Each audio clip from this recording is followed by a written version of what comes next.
God immediately grabs your attention with the opening verses of the book of Micah. God stomps into your world like a noisy dinosaur.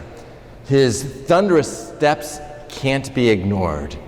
And then God even uses the mountains as his stepping stones. He descends into your world. He speaks directly to you. His message is justice. There's so much in the book of Micah. First, there is the name Micah. The word Micah means, who is like the Lord? Look at Micah 7, verse 18. Who is a God like you, pardoning iniquity and passing over transgressions? Now, this is one of the themes of Micah. Who is like God? There's none like him. He's great and powerful. He demands justice. And yet he calls us to be like him. He calls us to demonstrate compassion, justice, and mercy. I want to focus on those two last words, justice and mercy. The Hebrew word for justice is mishpat.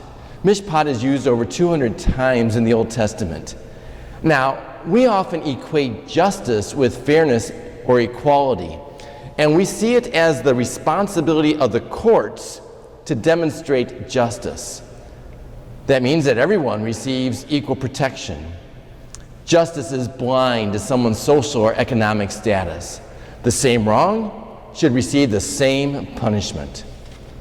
No preferential treatment, no getting off the hook because of who you are or who you know. Today, we're going to broaden that picture of justice, mishpat. God's sense of justice is much bigger than fairness. Justice is speaking up for those who are most vulnerable. It is speaking up and caring for the poor, the oppressed, the widow, the alien. This is the heart of God. In fact, this is the requirement of God. This responsibility to do justice is our responsibility. It isn't just the court's responsibility. So how are you doing justice?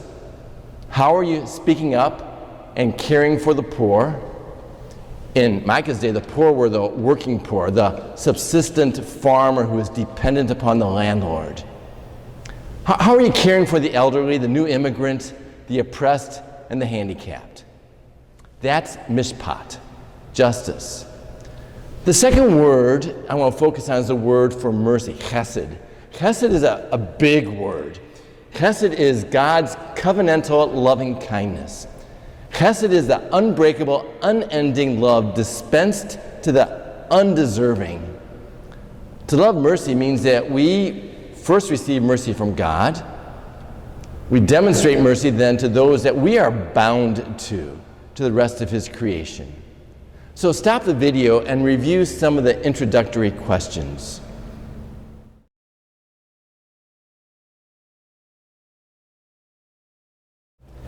Now we come to the most familiar part of Micah's prophecy. It's Micah chapter 6. It is dramatic courtroom scene. Oh, this isn't O.J. Simpson. This isn't Oscar Pistorius. No, this is ancient Israel. These are court proceedings. And these court proceedings were usually held inside the city walls. And in this scene, in Micah chapter 6, God is the prosecuting attorney. We are the defendants. The jury consists of the mountains and the hills because they've witnessed our behavior, and God has an indictment against us. We are charged with the failure to observe his requirements. So notice in chapter 6, verses 3 through 5, how God reflects on his character and his saving acts. It is God who rescues. It is God who delivers. That's what God does, and that's what God is going to continue to do. And that's why our thankless and our faithless living brings such anguish to him. Why is this happening? So then God gives requirements. Chapter 6, verse 8. Do justice. Love mercy. Walk humbly with your God. These requirements are not optional. And yet in the church today, and yet among followers of Christ, we treat these words as optional. We must take God's words seriously and to heart. There's a gap between what we know and what we do.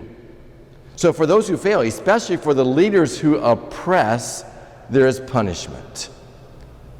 Please pause the video and continue now with the next questions.